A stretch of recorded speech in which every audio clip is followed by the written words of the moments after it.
Welcome in to our Wednesday edition of the Unblocked Podcast Network. I'm Keith here, joined by Coach Riley and Brian, along with our special guest, Pastor Chris Bell from the Three Circle Church. We want to thank the Hampton Inn I-65 for hosting us today, and we'll get into a quick rundown of what to expect. We're going to, Coach and Pastor Chris will have a little chat. I'm sure he's got a great lineup of questions for him, and that's what we're all about, just a conversation and let things go from there. After that, we'll get into a little NFL chat and a couple things going on around the sports world. But right now, I'm going to toss it over to Coach and Pastor Chris. So why don't you guys take it away? Appreciate it, Keith. Thanks a lot. Chris, thanks for coming on. We really appreciate it, partner. All right. Well, Coach, it's an absolute honor to be on here with you guys, and love what you're doing, and of course have tremendous respect for you and your legacy as a coach and a leader. So, man, I'm really glad to be here. Well, thank you, partner. We will jump right in here, and I've told these guys that you're obviously a lead pastor, but you're a sportsman, and love sports, and you relay that from the stage very, very often. But Right. tell us how a guy from Mississippi, how you came to love sports, and take us all the way down that path to how you ended up being an Alabama fan.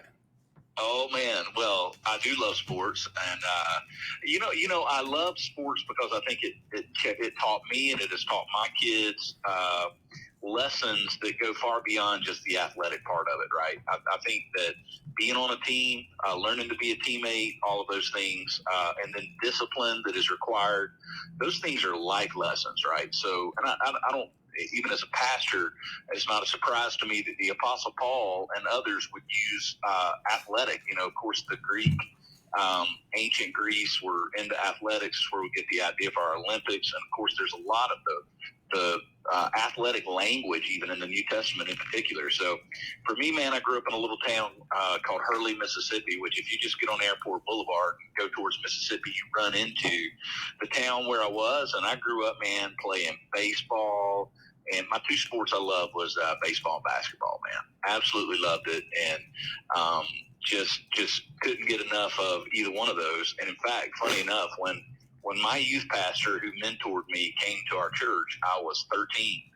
And I remember him thinking, he said, look, I think God's got a plan for you to be a leader and do a lot of things. And he said, I'm going to get you off that baseball field to do something besides baseball. Because I was just so baseball crazy, man. I really was. And also loved basketball.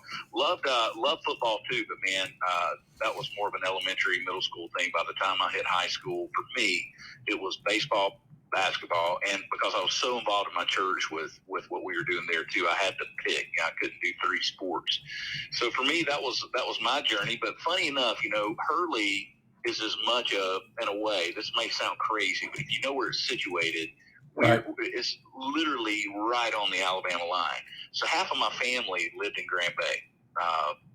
Grand Bay, Alabama. Gotcha. So that's where I learned how to dove shoot and all that in fields. Every one of my family were farmers in some way, big landowners. And so my great-grandfather was such a huge Bear Bryant fan and I have his hat. He had this houndstooth hat that hangs in my office to this day.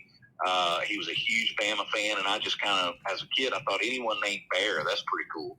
And so that's how I became a Bama fan, man. And literally from my childhood on, I was a huge Alabama fan, and this, I went through some lean years, man. I'm not a bandwagon guy. These people that jumped on the Saban wagon aren't real fans. You know what I mean? I was there for the Shula years and all that happened after. Of course, the years with Coach Stallings were great, but we had some lean years there. So that's where I became a Bama fan, Coach.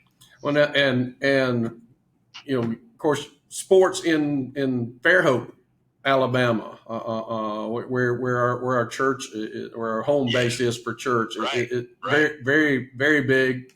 And you've got all three of my kids play. You've got three children playing. Tell us about how you're able to balance that with everything else you've got going on in life, and balance three teenagers involved in multiple sports.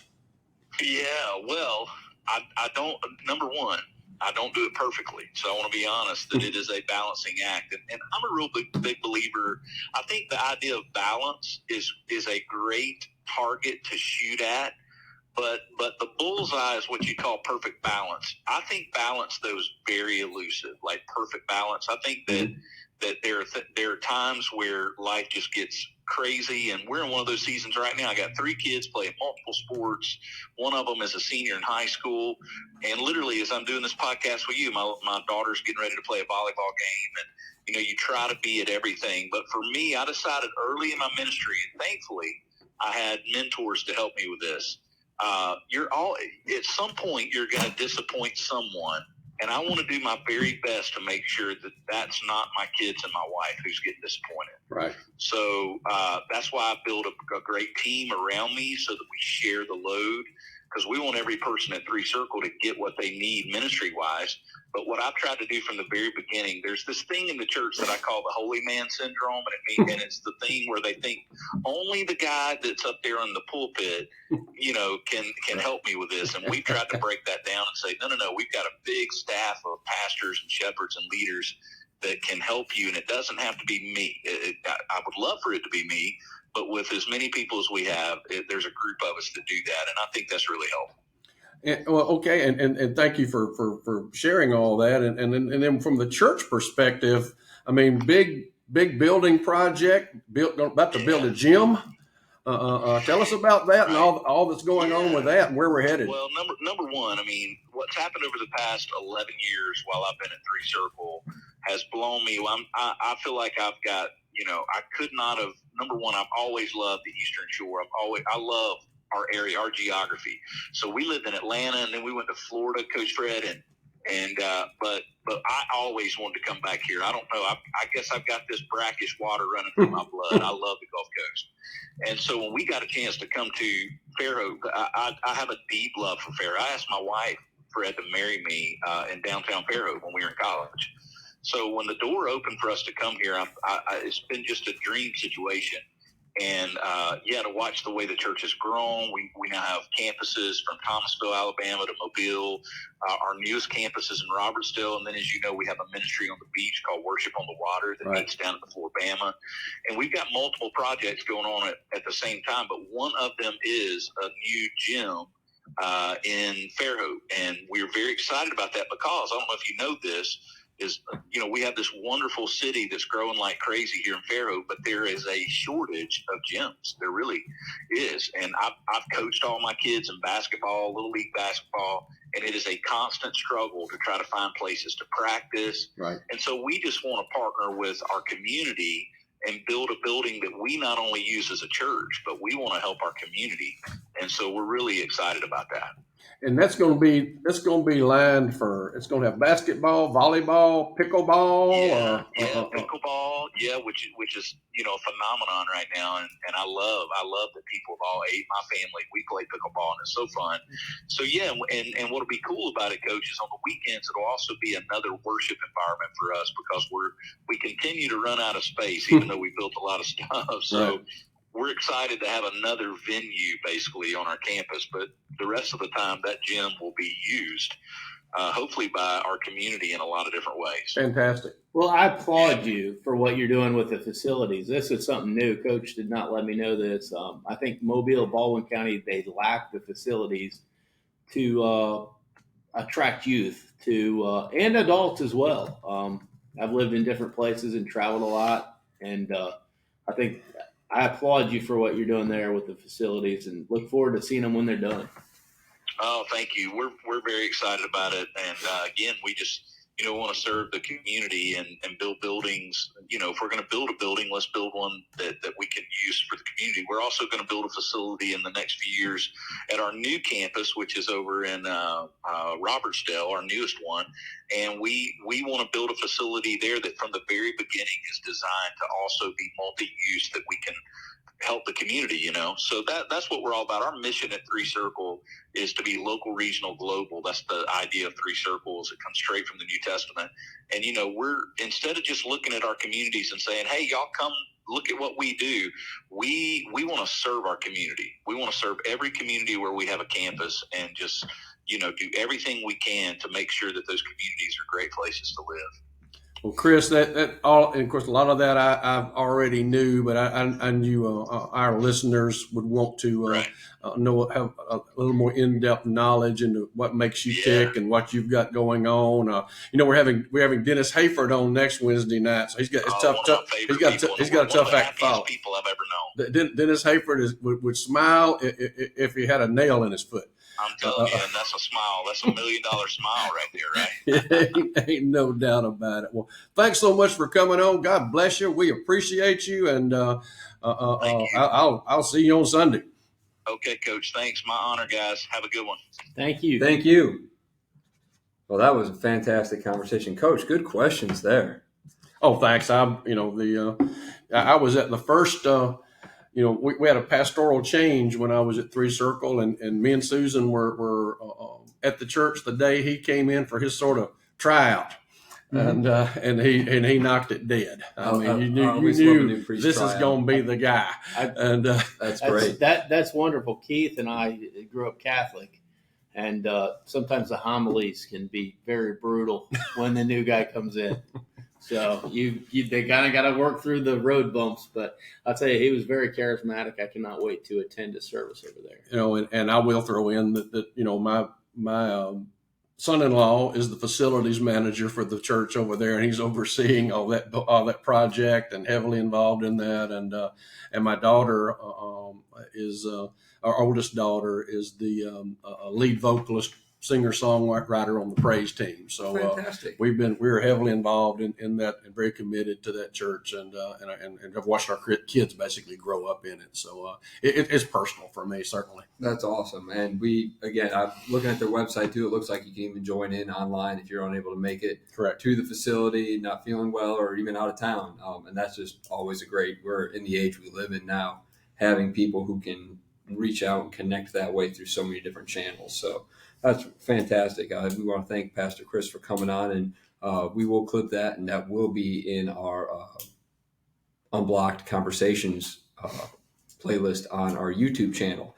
And speaking of that, little housekeeping here, please remember to subscribe, like, follow across all of our platforms. We're on Facebook, Twitter, Instagram, and YouTube. Subscribe on YouTube. That's the biggest way we can gain followers. And we look forward to having more people on here, and maybe in the future we can get on the live chats and get a little thing going there. We might be able to respond to some questions live while we're going. So anyway, we're going to move on a little bit. We're going to recap a couple things in the NFL over the weekend. Who wants to go first? I'll take the biggest question that I have. I got one for you, Keith, and I've kind of got a long-winded one, but then I've got one for Coach. Is Monday Night Football cursed? That's been a big discussion. It is. Okay, so Hamlin went down last year in the last game. Aaron Rodgers and then Nick Chubb.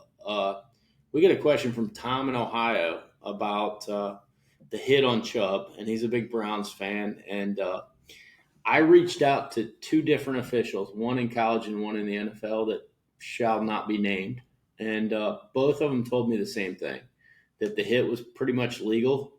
But that doesn't mean Roger Goodall in the NFL will not fine Micah Fitzpatrick.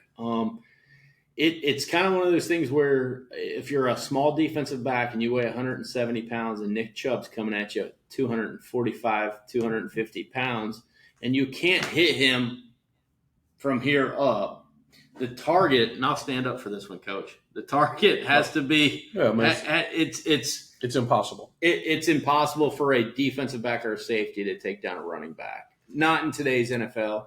And if you look at the slow motion video, you can say, yeah, it's a cheap shot. But when you actually watch it live or you played the game, you realize it's just too fast. It's too fast. There's too many bodies in there to know where you're going. I mean, or if somebody else is engaged. Yeah, if you're going that route, then if someone else is engaged, you're moving at full speed. And how many times do we see a targeting penalty that happens because the player makes his initial motion, perfectly set up to take that player down right through the chest with the shoulder pads, and then someone moves, he gets hit from another angle. You can't accommodate for that. Well, and targeting penalties at all levels have just about disappeared.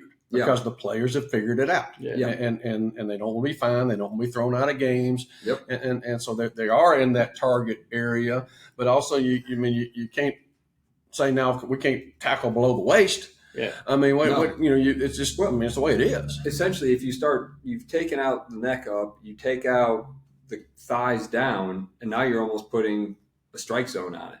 Well, sure. And if you start doing that, then are you going to start replaying everything? Is this a dirty hit or not? Right. Games are going to turn out to be even longer than they are, more commercial breaks, which I'm sure the NFL wouldn't mind more money. But for the average consumer, it's just going to, we hear it enough. Let them play football as it is.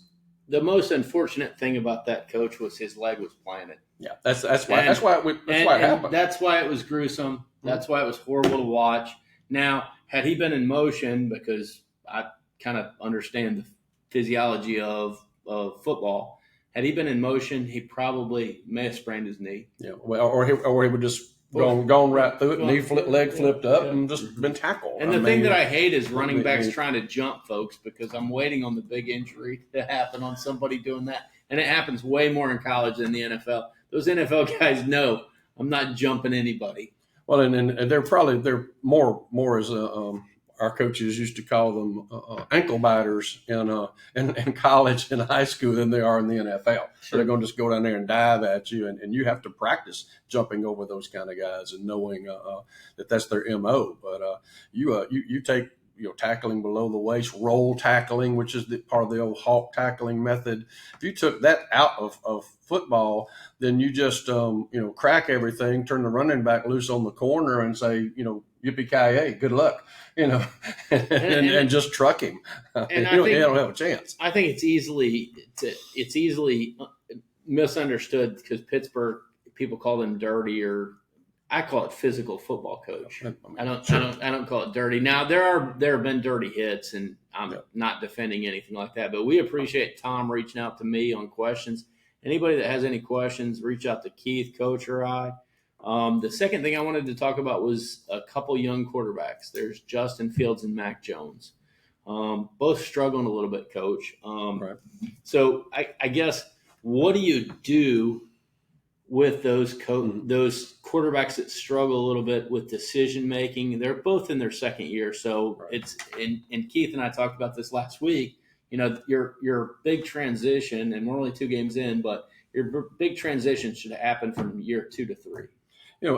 And the reason, what's amazing about the great ones, the guys that last like Rodgers and Brady and Manning, is they knew what their body of work looked like, and they knew they would have to, over time, adjust their body of work as more and more film was out there on them, more their folks study their mannerisms.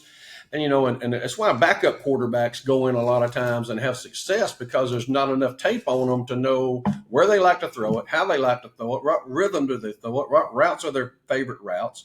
And then guys that go into their second year where they've got a whole body of work on them that coaches study, defensive study, that if he lifts his shoulder up a little bit, this is where he's going here. If his feet are set here, this is where he's going here. And they have to study those things and work through those things if they're going to last a long time.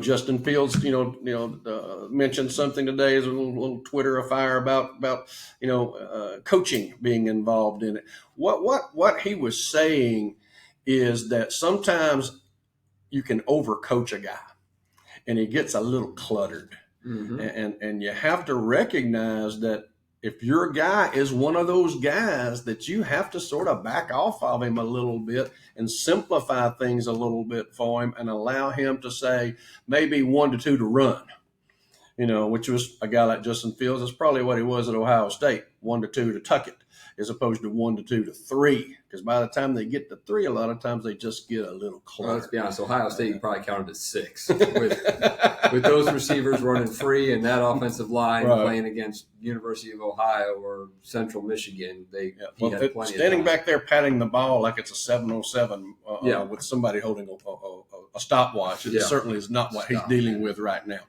It's tough. So I think through coaching, development, over time, they're both going to be okay. But again, how many guys make it the long haul? It's tough. It's that called position it's called, is tough. It's called NFL for a reason, not for long, not and for that's long. what the players actually call it. And then that's why running backs. I mean, when the number of running backs who have long careers is so few, and it's difficult. I mean, they just take a beating, and it's tough on those bodies. Just I'm wrapping up here. If Monday Night Football is cursed, we've got Philly, Tampa Bay next Monday night. Hopefully, because I hate to see injuries, know how hard they work, and then we've got Giants and 49ers on Thursday Night Football, I believe. So, but that's all I've got from the NFL standpoint, Keith. Perfect. I'm going to go on a little bit, elaborate here. Let's talk love and sabotage in the NFL, because it wouldn't be the modern day and age if there wasn't a conspiracy out there in some way, shape, or form. Rumors came out that Kim Kardashian and Odell Beckham Jr. have been, quote unquote, hanging out while they complain. They state that everything is, just totally normal. They're just friends. I'm sure they met each other while he was out with the Rams. But look, all the Ravens fans are now jumping on board because of what's known as the Kardashian curse. Now, if you're like me and you don't watch any of that, but you follow sports, you know that anytime a Kardashian is linked to an athlete, usually their team's season does not quite turn out as you would hope. So all the Ravens fans are starting to get a little antsy and not liking that when they finally got Lamar to sign and Odell to sign. Also, on the other end there, you've got the rumors about Travis Kelce and Taylor Swift. Kansas City people are coming up with conspiracy theories that since she's from the Philadelphia area, this is payback for the Chiefs beating the Eagles. And if she gets involved with him, she can distract him so the Eagles can go on to win the Super Bowl. Look, people, this is just the internet is hilarious at times, and some of these storylines are just too fun not to follow. But, like I said, it's all about conspiracy theories these days. They're always out there. We'll move on. Can I add something for my daughter Maddie, who's a big Taylor Swift fan? Mm-hmm. Kristen Cavallari had Travis Kelce on her podcast, and she told him she's always had a crush on him. So I sent that. If you could read my text between me and my daughter, you would just laugh. And it makes me laugh. And well, the Chiefs are playing the Bears this weekend, so maybe she's trying to do old Jay a favor for his former team. Just paid announcement here. Whether they're movie stars or not, the wrong woman can ruin you in whatever you're in. Absolutely. And so it ain't got to be a Kardashian or a Swift. I mean, you got to be wise when you go travel down that path. Well, I texted my daughter. I said, "What do you think this song about Travis Kelce is going to be?" And she said, "Football guy." So there you go. So other NFL news around the league. The Bears season goes from dumpster fire to burn the stadium down. But I'll get more into that on Friday's podcast. There's a lot of information came out this afternoon. A couple statements made. The defensive coordinator has resigned on his own accord. Real quick, ESPN 1000 was broadcasting live from Hallis Hall all day, and there was no FBI raid, and he just resigned on his own power, stating personal issues and family matters to attend to. So we mentioned it before. I respect all that, respect their privacy. Sooner or later, we'll all know what comes out of this, and we'll go forward from there. Will Kevin Warren, who screwed up the whole entire Big Ten COVID thing, come out with a statement, the president of the Bears, do you think, Keith? I see this as more of Kevin Warren didn't hire him. This is Eberflus brought him with him from Indianapolis. I would like to hear from Eberflus first as far as what's going forward. He is responsible for the hire. Kevin Warren, going into this, I think the good news is for him, he is a very determined leader, as we saw with the Big Ten during COVID, and he is able to have his mind changed with proper information and facts. He'll come out and say something, but luckily for me, and Bears fans, hopefully he comes in and just says, all right, this is how organizations have your organization has done it for 50 years. You've always been the family. You've always been caring. That's not how you win in the NFL. If you wonder why you haven't won anything since '85, probably because you're doing the same things over and over and over again and just saying, well, we're not going to do it this way. We don't want to fire a coaching staff with 2 years on their contracts. If you want to play with the big boys, you got to act like it. And I think Eberflus needs to come out first and speak, and then we can go down the road from there. But again, with personal issues, family stuff, everything comes out. I just drew a blank on a guy's name, came in from Tennessee, defensive lineman or offensive lineman, I'm sorry, and he sat out all the training camp, stated personal issues, missed a game, and stated personal issues. You find out the next week his mother died. So there are some bigger things in football, and as much as we want to see these players out winning games for our entertainment, let them be. The truth comes out, and when it's something that is totally bogus, we can judge them on that and move forward from there.